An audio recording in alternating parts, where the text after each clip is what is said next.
Hello everyone, कैसे हो आप सब। स्वागत है आप सभी का जीके विद गौरवांशी क्लासेस पर।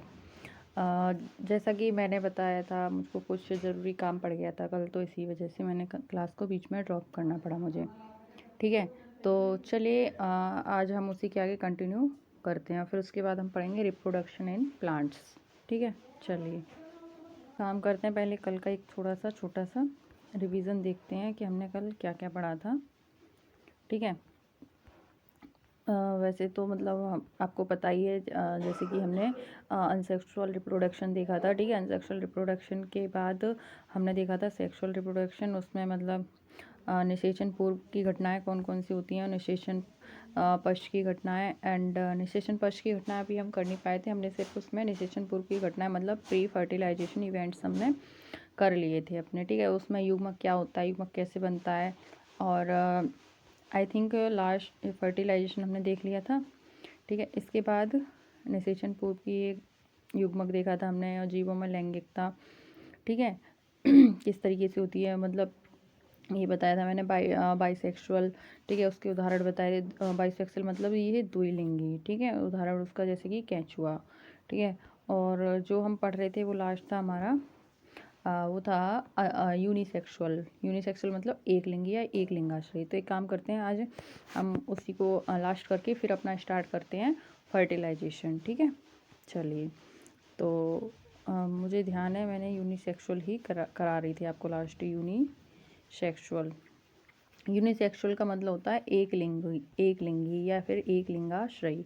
ठीक है, एक लिंगी या एक लिंगाश्रयी। इसमें क्या होता है, नर और मादा अलग अलग जीवों के रूप में होते हैं। और बाइसेक्सुअल में क्या था, उसमें था नर और मादा एक ही में होते थे, जैसे केंचुआ। ठीक है, और इसमें क्या होता है, नर और मादा दोनों में अलग अलग होते हैं। जैसे कि मैंने आपको बताया था, सबसे अच्छा एग्जाम्पल है इसमें ह्यूमन। क्या है इसका, ह्यूमन। ठीक है ना, सबसे अच्छा एग्जाम्पल क्या था इसका, ह्यूमन था। ठीक है, और पपीता, खजूर, कॉकरोच भी बोल सकते हैं। ठीक है, चलिए। और इसी के बारे में नेक्स्ट मैं बताती हूँ आपको कि लैंगिक जनन में अधिक मतलब ये तो हमारा कंप्लीट हो गया कि जीवों में लैंगिकता कैसे होती है। ठीक है, दो तरीके से होती है। अभी जो हमारा हम इस पार्ट को पढ़ रहे थे सेक्सुअल रिप्रोडक्शन के अंतर्गत, जैसे कि मतलब लैंगिक जनन के अंतर्गत। ठीक है, तो उसी में बता रही हूँ मैं आपको कि लैंगिक जनन में अधिकतर जीवों में नर युग्मक चलनशील तथा मादा अचलनशील होता है। कहने का मतलब नर युग्मक चलनशील। ठीक है, ये एक टैल की तरह होता है, इसकी टैल होती है, मतलब ये ह्यूमन का मान लो, तो हम नर, अगर नर का लेते हैं तो ये जैसे कि ये क्या होता है, ये स्पर्म होता है, तो ये चलनशील, ये टैल के माध्यम से चलता है। और मादा में क्या होता है, मादा में होता है अंडाणु। ठीक है, नर युग्मक चलनशील होने के कारण यह क्रिया किसी माध्यम से पूरी करता है, मतलब किसी भी माध्यम से, जल से, पवन से, कीट से, कैसे भी करे। यहाँ हम सिर्फ ह्यूमन की बात नहीं कर रहे हैं, लेकिन ह्यूमन को हम एग्जांपल में इसलिए ज़्यादा लेते हैं बिकॉज वी आर ह्यूमन। ठीक है, तो हमें इससे समझ में जल्दी आता है। ठीक है, नेक्स्ट बात करते हैं हम इस स्थानांतरण मतलब नर से मतलब चलना, उसका नर जो नर युग्मक है उसका चलन। ठीक है, इस स्थान में नर युग्मक की हानि होती है। ठीक है, नर युग्मक जो होते हैं उनकी हानि होती है। यही कारण है कि नर युग्मक हमेशा मादा युग्मक की तुलना में कई गुना बनते हैं। ठीक है, जितने फीमेल में अंडाणु बनते हैं उससे कई गुना क्या बनते हैं, नर युग्मक मतलब स्पर्म बनते हैं। ठीक है, पौधों में स्थानांतरण की यह क्रिया किससे होती है, परागण कहलाती है। क्या कहलाती है, परागण कहलाती है। ठीक है, तो लिख लो यहाँ पे, मैं इस पॉइंट को यहाँ लिख दे रही हूँ। पौधों में, वैसे तो हम इसके अभी आगे भी बात करेंगे। पौधों में मतलब नर युग्मक का चलन या फिर मतलब स्थानांतरण लिखते हैं हम डायरेक्ट, युग्मकों का स्थानांतरण ऐसे लिख लेते हैं इसको। युग्मकों के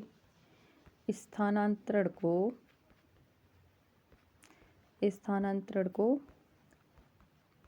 क्या कहते हैं, परागण कहते हैं। क्या कहते हैं, परागण कहते हैं। ठीक है ना, परागण कहते हैं। और द्विलिंगी जो पौधे होते हैं आपके, जो बाइसेक्सुअल प्लांट्स होते हैं, द्विलिंगी पौधों में यह स्थान सरल होता है, जबकि एक लिंगी में क्या होता है, मतलब एक ही प्लांट्स में फर्टिलाइजेशन हो रहा है और एक में ही मतलब सब कुछ होता है, तो एक लिंगी पौधों के स्थान की एक क्रिया क्या होती है, टफ हो जाती है।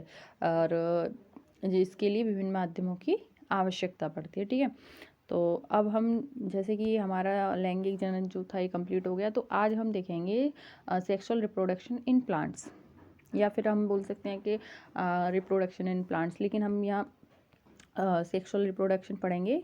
ठीक है, और दो तरीके से, एक बाइसेक्सुअल, एक यूनिसेक्सुअल। ठीक है, सेक्सुअल रिप्रोडक्शन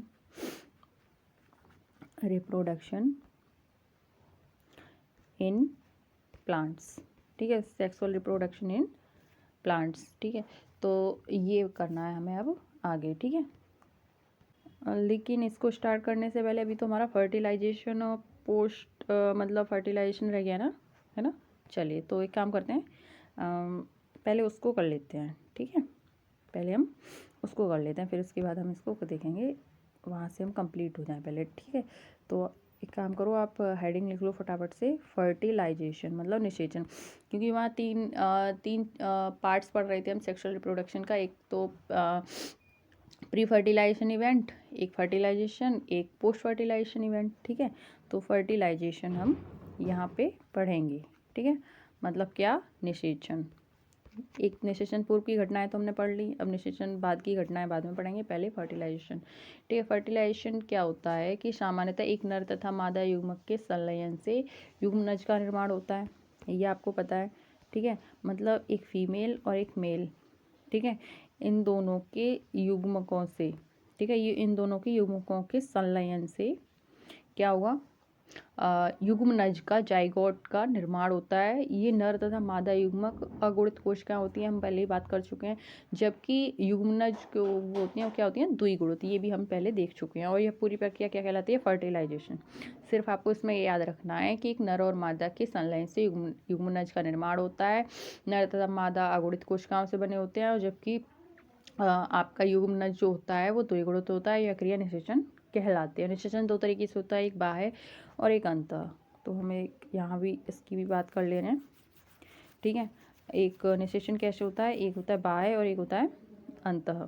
ठीक है, एक होता है बाह्य निषेचन, ठीक है, एक होता है आपका अंतः निषेचन। ठीक है, बाह्य निषेचन को बोलेंगे हम एक्सटर्नल फर्टिलाइजेशन, मतलब बाहर होगा, एक्सटर्नल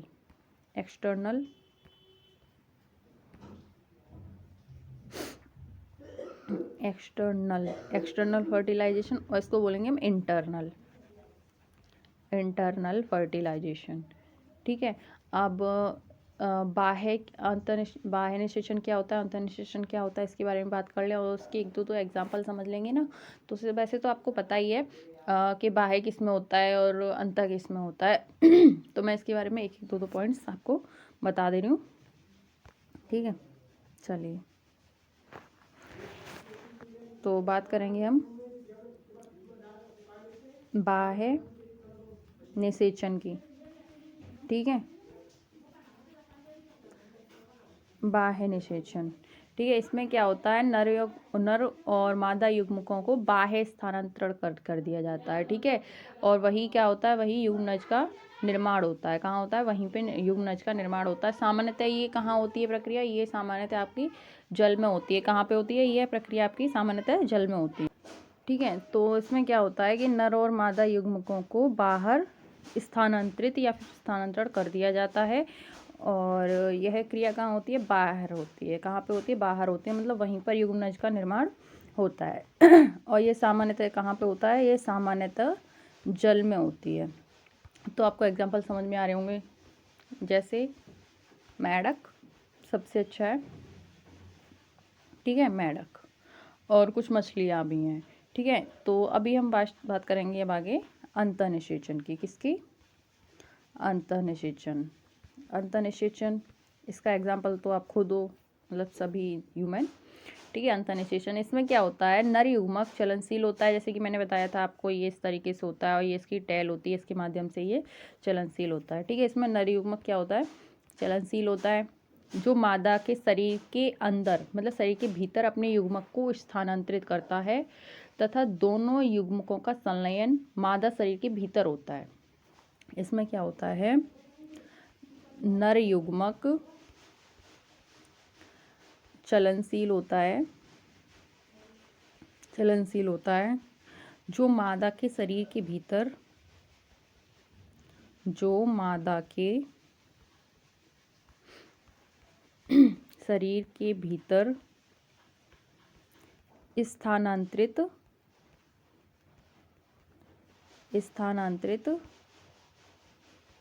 क्या हो जाता है, स्थानांतरित हो जाता है, स्थानांतरित करता है, तब दोनों युग्मक मिलकर या फिर दोनों युग्मकों का संलयन, दोनों युग्मकों का संलयन, दोनों युग्मकों का संलयन मादा शरीर के भीतर होता है। कहाँ होता है, और वहाँ बाहर में कहाँ हो रहा था, बाहर हो रहा था, मादा शरीर के भीतर होता है। कहाँ पे होता है, मादा शरीर के भीतर होता है, ठीक है। जिसके परिणाम स्वरूप क्या होता है, जिसके परिणाम स्वरूप द्विगुणित कोशिका का निर्माण होता है। बताया था हमने, मतलब हम कह सकते हैं कि युग्मनज का निर्माण होता है। युग्मनज क्या होता है, द्विगुणित कोशिका होती है, मतलब युग्मनज में क्या होती है, द्विगुणित कोशिका। तो हम बोल देंगे जिसके परिणाम स्वरूप युग्मनज का निर्माण, युग्मनज का निर्माण होता है। और युग्मनज कैसे, युग्मनज क्या है, ये द्विगुणित कोशिका है। क्या है ये, द्विगुणित कोशिका है। और ये आपका जो नर युग्मक मादा युग्मक ये क्या है, बहुगुणित कोशिका है, ठीक है। ये द्विगुणित कोशिका का निर्माण होता है। अब इसके कुछ एग्जाम्पल अगर हम देखें तो सबसे पहले हम क्या लिखेंगे उदाहरण में, मानव, ठीक है, मानव। एंड रेप्टाइल्स, सरीसृप, ठीक है, सरीसृप हैं आपके, ठीक है। और पक्षी, ठीक है, स्तनधारी,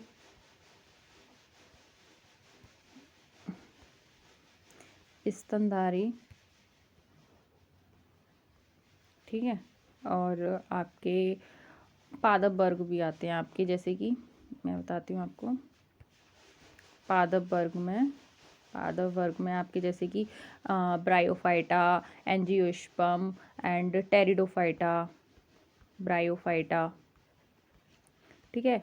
और अनावृत बीजी आवृत बीजी आपके टेरिडोफाइटा, ये सब क्या होते हैं, ये अंतःनिषेचन करते हैं, ठीक है।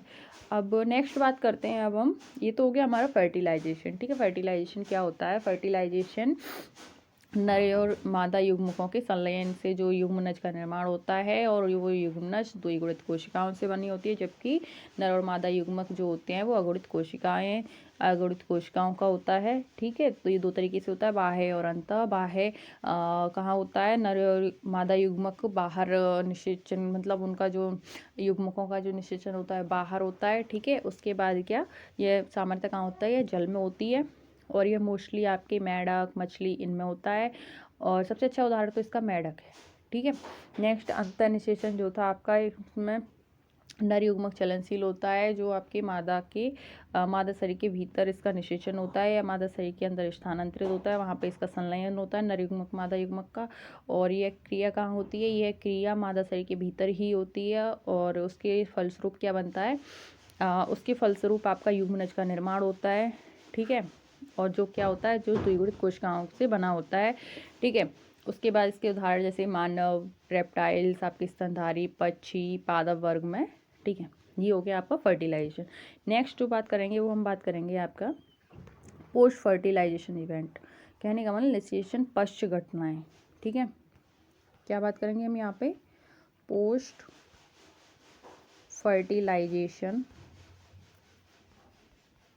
इवेंट या इवेंट्स, ठीक है। पोस्ट फर्टिलाइजेशन इवेंट्स, इसमें क्या होता है, लिखिए आप इसमें, ठीक है, फिर मैं समझाती हूँ आपको। लैंगिक जनन में निषेचन के बाद युग्मनज का निर्माण होता है, ये हम देख चुके थे, ठीक है। निषेचन के बाद युग्मनज का निर्माण होता है। इस युग्मक से भ्रूण का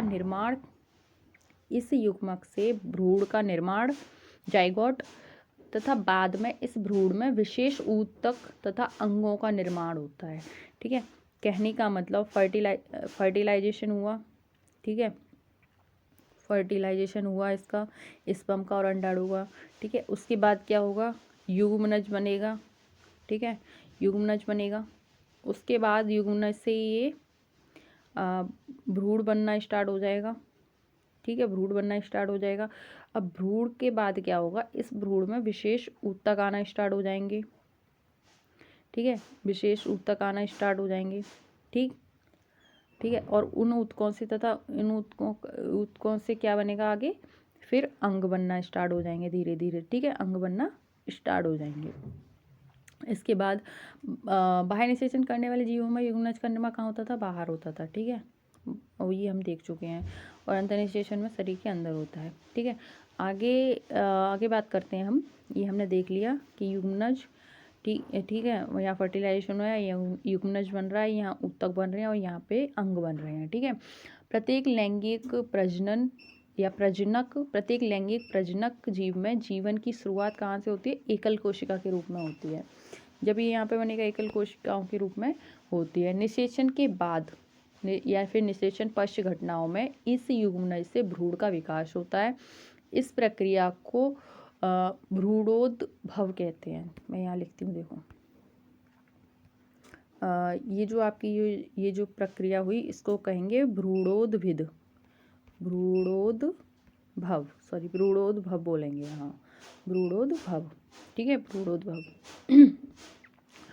आगे इस प्रक्रिया भ्रूणोद्भव कहते हैं। जीव या तो अंड प्रजनक होते हैं या फिर शिशु प्रजनक होते हैं। कहने का मतलब या तो ओविपेरस होते हैं या विविपेरस होते हैं। हम इस पॉइंट को मैं यहाँ पे लिख दे रही हूँ आपका। ठीक है, जीव क्या होते हैं, या तो वो ओविपेरस होंगे, ओविपेरस। ठीक है, या फिर वो विविपेरस होंगे। क्या होंगे, विविपेरस होंगे। कहने का मतलब ओविपेरस को हम बोलते हैं अंड प्रजनक, मतलब अंडे देने वाले। कौन है ये, अंडे देने वाले। और ये कौन से हैं, ये शिशु प्रजनक है। ठीक है, शिशु प्रजनक है। ठीक है, अंड प्रजनक में क्या होता है, अंड प्रजनक में युग्मनज का विकास मादा शरीर के बाहर होता है। जैसे हमने देखा, अगर हम बोलना चाहें तो मेढक, ठीक है, मादा शरीर के बाहर होता है। और अधिकतर रेप्टाइल्स जो होते हैं या आपकी एवीज जो पक्षी होते हैं, यही प्रक्रिया अपनाई जाती है। वो लोग मतलब क्या बोल रही हूँ मैं, बोलूँ, कहने का मतलब जो आपकी मोस्टली जो आपके रेप्टाइल्स होते हैं, शरीर सरप या पक्षी जो होते हैं, यही प्रक्रिया उनमें ज़्यादातर पाई जाती है। मतलब अंडे देते हैं मोस्टली, तो यही होता है। आपका एक अपवाद में निकला है, वो बात अलग है। ठीक है, तो हम यहाँ लिख सकते हैं आपका कि, देखिए, हम यहाँ लिख सकते हैं कि ये जो आपकी ओविपेरस जो होती है आपकी कहाँ होती है, मोस्टली आपकी सरीसृप में। ठीक है, सरीसृप एंड पक्षी, कहाँ पे, सरीसृप पक्षी में मोस्टली ये प्रक्रिया पाई जाती है। ठीक है, इसमें अंडे का बाहरी आवरण कठोर कैल्शियम से बना होता है। क्या है, इसमें अंडे का बाहरी आवरण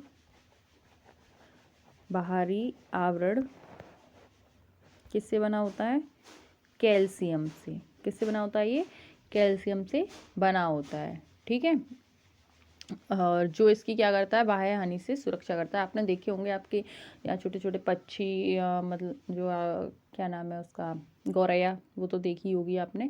ठीक है, या फिर मछलियाँ देखी होंगी आपने। ठीक है, तो उनका क्या होता है,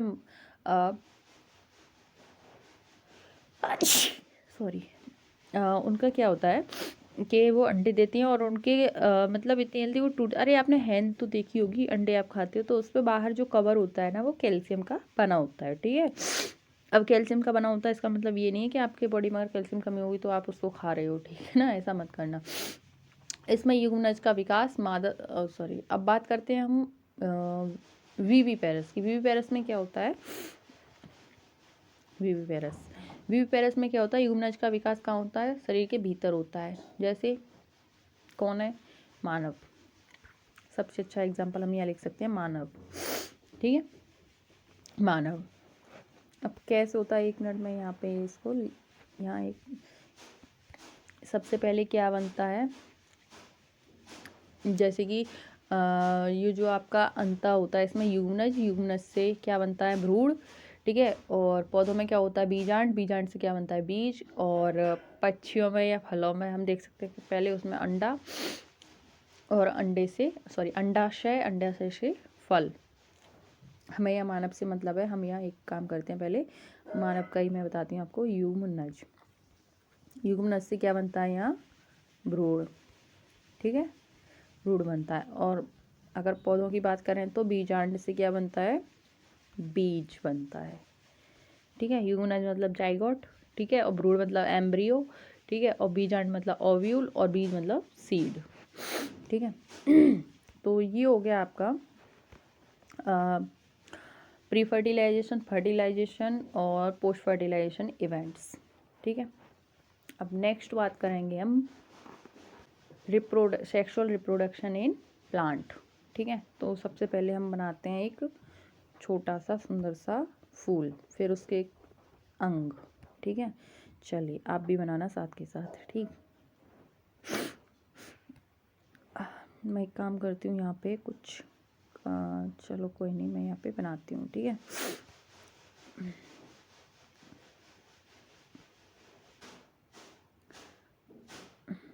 यहाँ हम बनाते हैं पहले फ्लावर, ठीक है। चलिए आप भी बनाना, ठीक है।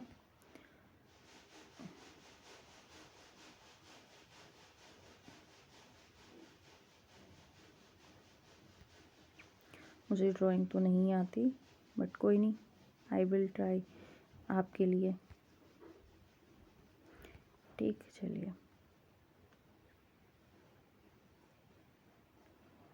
अरे भाई ये तो पूरा ही गलत हो गया, कोई नहीं, हम फिर से ट्राई करते हैं। तो बन ही नहीं रहा।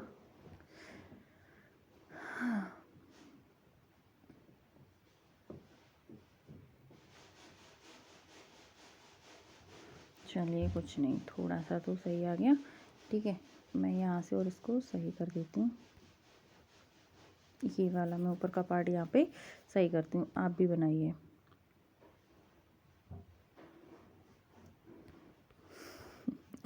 ये नहीं बनेगा आज।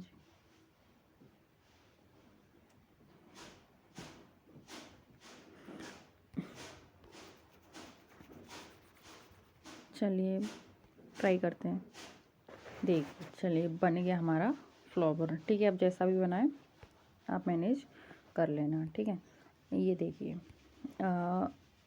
ये इसमें एक मतलब एक तो होता है आपका नर भाग और एक होता है मादा भाग, ठीक है। सबसे पहले हम बात करते हैं ये क्या है, ये, ठीक है। ये क्या है आपका, मैं काम करती हूँ, ब्लैक पेन लेती हूँ आपका, ठीक है, ठीक है। ये जो पार्ट है, ये जिसमें मैं ये बना रही हूँ आपका, ये मैं लाइन जो क्लिक कर रही हूँ, ये आपका पार्ट है स्टिग्मा, इसे हम कहते हैं वर्तिकाग्र। मैं यहाँ नाम लिखती हूँ, ठीक है। ये है आपका स्टिग्मा,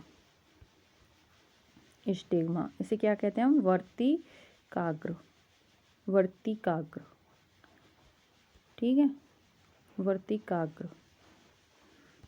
इसमें ये यहाँ नहीं है, ये वर्तिकाग्र कहते हैं इसको, ठीक है, वर्तिकाग्र, ठीक है। अब नेक्स्ट बात करते हैं हम आपका आगे का ये वाला पार्ट, जो आपका ये पार्ट है आपका स्टाइल, स्टाइल, ठीक है। इसको कहते हैं वर्तिका, क्या कहते हैं हम, वर्तिका। एक काम करती हूँ, मैं इसको छोटा लिखती हूँ थोड़ा। ये पार्ट है आपका स्टिग्मा मतलब वर्तिकाग्र, स्टिग्मा, ठीक है। ये वाला पार्ट है आपका फ्लावर में स्टाइल, ठीक है। ये क्या है, स्टाइल। एंड ये जो आपको दिख रहा है ये ब्लू कलर में, ये ब्लू कलर में जो बनाया है मैंने, ये आपका ओवेरी, क्या है, ओवेरी, ओवेरी, ठीक है, ओवेरी। तो ये जो मैंने आपके ये 3 पार्ट जो बनाए मैंने, ये आपके ये 3 पार्ट, ये मिलके इसको बोलते हैं हम पूरा मिला के पिस्टल। क्या बोलते हैं हम इसको, पिस्टल। पिस्टल, पिस्टल का मतलब होता है स्त्री केसर या जायांग। यहाँ मैं लिख दूँ, ठीक है, मैं यहाँ ब्लैक से लिख रही हूँ। इसको बोलते हैं हम पिस्टल या फिर स्त्री केसर, स्त्री केसर, ठीक है, स्त्री केसर, क्या बोलते हैं इसको हम, स्त्री केसर मिला के, ठीक है। किस किस को, वर्तिकाग्र, वर्तिका और आपका अंडाशय को मिला के, ठीक है। अब नेक्स्ट बात करते हैं हम इसमें कि आपका ये जो आपकी ये दिख रही हैं, जो आपकी रेड कलर में ये जो बनी हुई हैं, ये क्या है, ये आपका पीटल। क्या होती हैं ये होता है पीटल, पीटल पार्ट, ठीक है। इसको हम कोरोला भी बोलते हैं, कहीं कहीं क्या बोलते हैं, कोरोला। और हिंदी में अगर हम इसको देखें तो इसको हम दलपुंज बोलते हैं। क्या बोलते हैं हम इसको, दलपुंज भी बोलते हैं, ठीक है। अब ये जो दिख रही हैं आपको, ये हैं आपके इसमें सीपल, इसको कैलिक्स भी बोलते हैं। क्या है ये, सीपल, कैलिक्स भी बोलते हैं। क्या बोलते हैं इनको, कैलिक्स भी बोलते हैं। ये आपके सीपल्स, मैं यहाँ लिख दे रही हूँ इनका दूसरा नाम, हम इसको क्या बोलते हैं, कैलिक्स भी बोलते हैं। CA, हाँ, CALX, कैलिक्स मतलब बाह्य दल। ये दलपुंज हो गया और ये बाह्य दल हो गया, ठीक है। ठीक, चलिए अब बात करते हैं, ये तो हो गया स्त्रीकेशर का भाग, ठीक है। अब इसमें पुंकेसर का भाग कौन सा है, मतलब मेल पार्ट्स हम देखते हैं अब इसमें, ठीक है। तो ये जो आपको ये जो दिख रहे हैं, ठीक है, ये हैं आपके पराग कोश। क्या है ये, आपके पराग कोश, ठीक है, पराग कोश। इनको इंग्लिश में हम बोलते हैं, आपको मैं इंग्लिश में इसलिए बताती हूँ क्योंकि साइंस में मोस्टली ज़्यादातर इंग्लिश के वर्ड्स ही आते हैं, और स्पेशली अगर हम बात करें तो बायोलॉजी की, इसको हम बात करते हैं एंथर, एंथर, ठीक है, एंथर। नेक्स्ट ये जो अब वो होते हैं आपके ये जो आपके ये, ठीक है, ये पार्ट से आपका फिलामेंट। क्या है आपका, फिलामेंट मतलब तंतु। फिलामेंट तो पता ही है आपको, ठीक है, तंतु। तो ये जो पार्ट मिलके हो गया आपका, ठीक है। अरे भाई ये तो रिमूव हो गया, चलो मैं ये बताती हूँ। ये जो ब्लू कलर के जो दाने दिख रहे हैं ना, मैं इनकी बात कर रही थी, ये परागकोश की, ठीक है। अब ये वाला जो पार्ट मिलके हो गया आपका परागकोश और फिलामेंट मतलब तंतु मिलको, इसको बोलेंगे हम स्टेमन। क्या बोलेंगे हम, स्टेमन। मैं यहाँ पे लिखती हूँ आपका स्टेमन, STAMEN, स्टेमन, ठीक है। कहने का मतलब आप यहाँ लिख सकते हो पुंकेसर या पुमंग। क्या लिख सकते हैं हम यहाँ, पुंकेसर या पुमंग, ठीक है, पुंकेसर या पुमंग। कौन कौन, ये दोनों आपके, ठीक है, ये दोनों मिलके आपके पुंकेसर या पुमंग कहलाते हैं। तो ये तो था आपका फ्लावर, ठीक है। मैं यहाँ पे वैसे इसकी पिक्चर लेके आई थी, पर मैंने सोचा कि आपको ये दिखा दूँ मैं पहले, ठीक है। देखते हैं हमें पिक्चर कहाँ है भाई इसकी,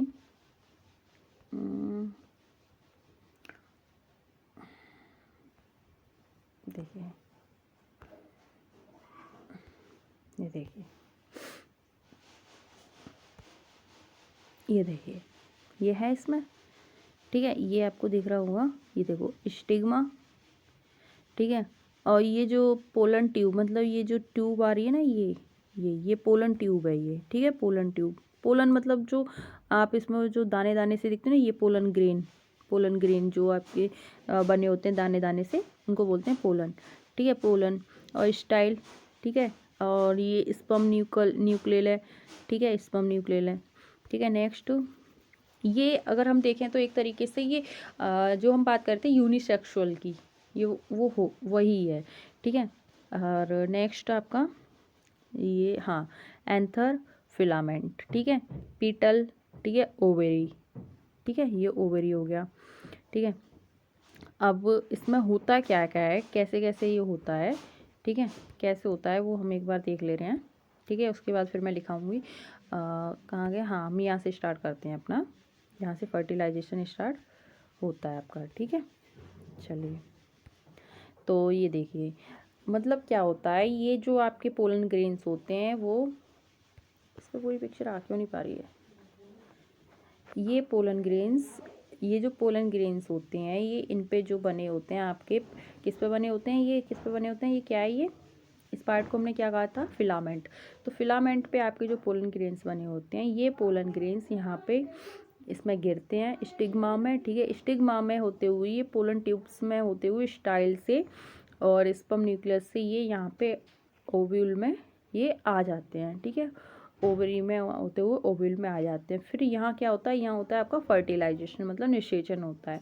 ठीक है, ये यहाँ पे आया था, देखो ये पिक्चर दिखाई है। ठीक है, एक्स न्यूक्लियस और पोलर न्यूक्लियस। ठीक है, इन दोनों का फर्टिलाइजेशन हो जाता है।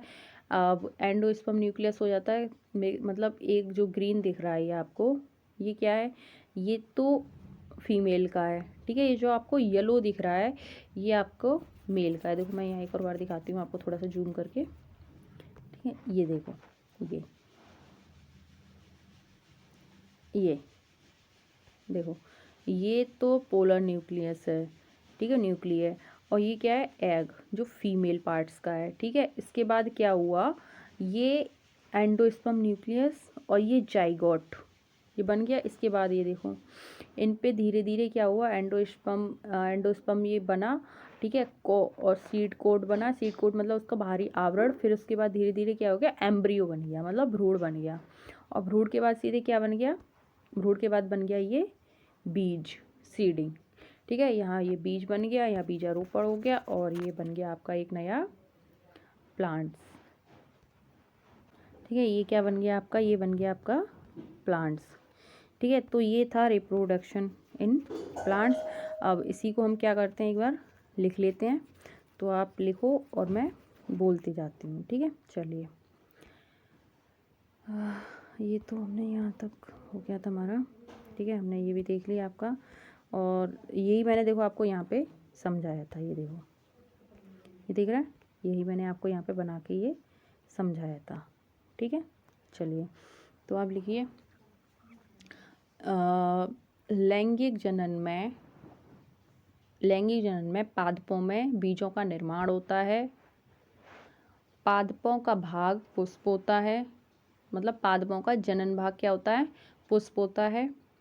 पुष्प के विभिन्न भाग होते हैं, पुष्प के विभिन्न भाग होते हैं। पूरा पुष्प एक थैलेमस पर टिका होता है।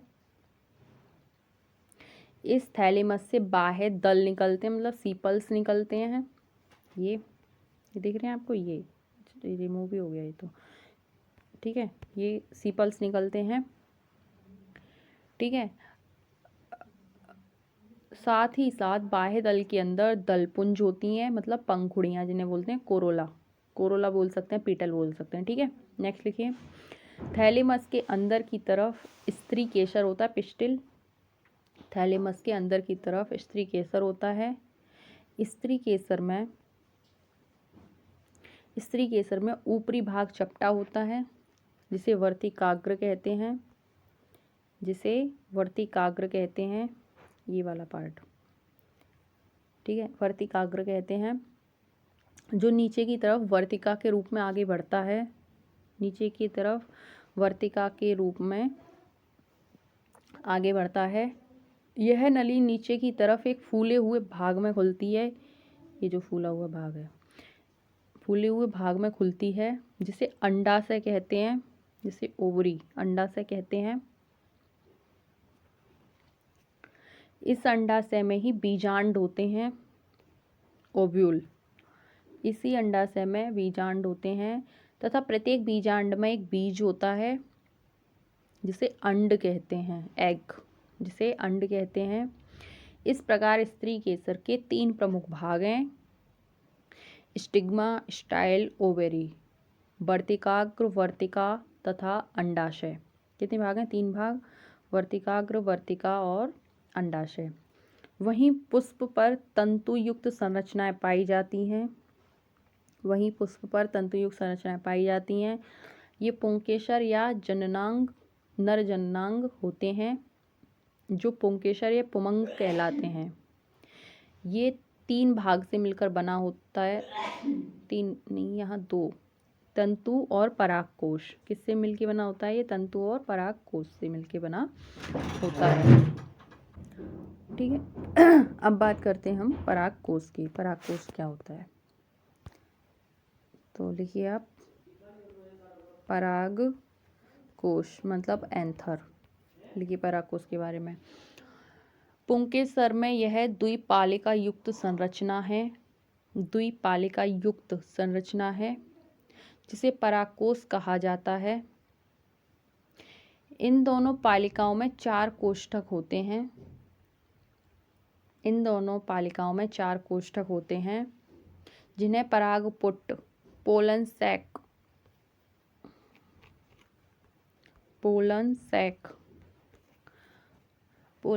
परागपुट कहते हैं। इनमें ही परागकण की उत्पत्ति होती है। ये परागकण ही वास्तविक नर युग्मक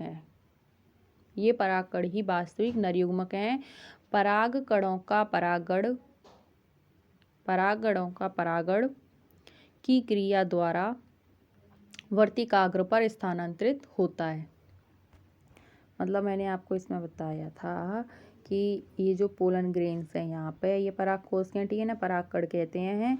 और ये पोलन ग्रेन्स आके आपके कहाँ गिरते हैं, यहाँ पे, ठीक है। यहाँ से ये स्टिग्मा से होते हुए स्टाइल में ओवेरी में पहुँच जाते हैं और यहाँ फर्टिलाइजेशन हो जाता है, ठीक है। अब बात करते हैं हम पॉलिनेशन, परागण कैसे होता है।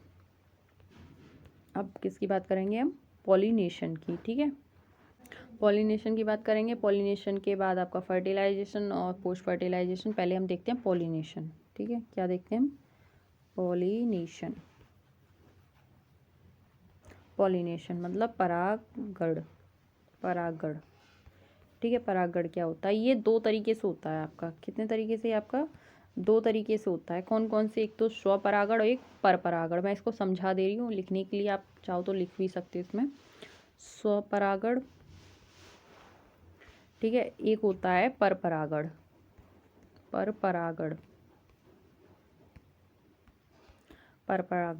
ठीक है। स्वपरागण में क्या होता है, मतलब खुद से ही परागण हो जाना, मतलब खुद से ही निषेचन हो जाना उसमें, ठीक। परागण पॉलिनेशन हो जाना खुद से ही पौधों में। जैसे ही मैंने बताया, एक फ्लावर का खुद से ही परागण हो जाता है, ठीक है। एक फ्लावर से उसी में और फ्लावर्स का बन जाना, ठीक है। हमारे लिए मोस्ट तो वैसे यहाँ स्वपरागण ही है। परपरागण का भी मैं तरीका बताऊंगी, जैसे मैं यहाँ पे आपको समझाती हूँ। एक ये देखिए, मतलब ये भी 2 तरीके से होता है। एक तो स्वयुग्मन, एक सजात पुष्पी परागण। कहने का मतलब ये फ्लावर है, ठीक है। ये कोई भी फ्लावर है, ठीक है। इसमें क्या हुआ, इसमें मतलब इसी फूल से, इसी के बीजों से इसी फूल में परागण हो गया, पॉलिनेशन हो गया। तो ये तो हो गया स्वयुग्मन, मतलब खुद के ही फूल से उसी फूल में फर्टिलाइज हो गया, मतलब पॉलिनेशन हो गया, ठीक है। और जैसे कि अब हम बात करें इसमें सजात पुष्पी परागण। सजात पुष्पी का मत कहने का मतलब हो गया, ये यहाँ ये कुछ फूल हैं एक ही पौधे के, ठीक है। एक ही पौधे के ये कुछ फूल हैं। तो एक ही पौधे के अपने ही दूसरे फूल के द्वारा, एक ही पौधे के अपने ही एक दूसरे फूल के द्वारा, और मतलब क्या हो जाना, परागण हो जाना। कहने का मतलब इस फूल के बीज आके इसमें गिर गए, ठीक है। मतलब पोलर ग्रेन्स इसमें आके गिर गए और यहीं क्या हो गया, पॉलिनेशन हो गया। समझ में आ गया। तो ये क्या था, स्वयुग्मन, ठीक है। और ये क्या था, सजात पुष्पी, और ये दोनों किसमें, स्वपरागण में, ठीक है। अब बात करते हैं हम परपरागण की। परपरागण क्या होता है, ठीक है। परपरागण में क्या होता है कि मान लो ये कोई पौधा था, ये एक कोई प्लांट है, ठीक है। और ये एक दूसरा प्लांट है, ठीक है। तो इसका एक फ्लावर, ठीक है, मान लो, अरे भाई, ठीक है, मान लो ये इसका कोई फ्लावर है, ठीक है। और ये इसका कोई फ्लावर है, ठीक है। तो इसमें क्या हुआ, हम इसको एक काम करते हैं, रेड से बना लेते हैं, ठीक है। इसका एक फ्लावर है। तो परपरागण जो होता है, परपरागण कई माध्यम से हो सकता है, जैसे हवा और जल से, कीट से, पक्षी से, कैसे भी। तो मतलब मान लो कि यहाँ ये कोई पक्षी आया, ठीक है, और वो इसके फ्लावर पे यहाँ बैठा, और इसके पोलन ग्रेन्स इसके पैरों के पंजों में, या फिर कोई बटरफ्लाई है, पैरों के पंजे में चिपक के यहाँ चले, फिर ये यहाँ चला गया, ठीक है। ये जब यहाँ चला गया और इसके यहाँ पे ये गिर गई, इसके स्टिग्मा स्टाइल में ये आके या ओवरी में जाके गिर गए। ठीक है। तो यहाँ क्या हो गया, यहाँ भी परागण परागण हो गया, लेकिन यहाँ क्या हुआ, पर परागण, मतलब एक ही जाति के पौधे में। ये भी याद रखना, मान लो ये मैंगो का प्लांट है, ये भी मैंगो का प्लांट या ट्री जो भी है, ठीक है ना, ये भी मैंगो है, मतलब एक ही जाति के दूसरे पौधे से पहले पौधे में या दूसरे पौधे में पोलन ग्रेन के गिरने से या परागण के होने से वह क्या होता है, पर परागण कहलाता है। स्वपरागण क्या होता है, उसमें दो तरीके से, स्वयुग्मन और सजात पुष्पी, मतलब एक ही पौधे के दूसरे फूल से, वो तो हो गया सजात पुष्पी, ठीक है ना। तो ये थे आपके पॉलिनेशन के दो पार्ट्स, और पॉलिनेशन कैसे होता है, आई थिंक ये आपको समझ में आ गया होगा। इसका अब बचा है आपका fertilisation and post of fertilisation events, ठीक है। तो आई होप आपको यहाँ तक समझ में आया होगा। कल हम इसका ये फर्टिलाइजेशन मतलब निषेचन और निषेचन पश्च घटनाएं पौधों में, ये ख़त्म करके इसके बाद हम स्टार्ट करेंगे ह्यूमन रिप्रोडक्शन, ठीक है। कोशिश करेंगे पूरी कि उसमें थोड़ा सा पार्ट करा दें, फिर उसकी डिसीज़ वगैरह बचेंगी वो हम बाद में देखेंगे। और मैं सोचूँ इसमें ह्यूमन वाला जो आपका रिप्रोडक्शन है उसको कराने से पहले आपका मेंस्ट्रुएशन साइकिल कराऊँ तो ज़्यादा बेटर है। देखते हैं क्या होता है कल, ठीक है। तो आज की क्लास को यहीं लास्ट करते हैं, नेक्स्ट मिलते हैं अब नेक्स्ट वीडियो के साथ। धन्यवाद।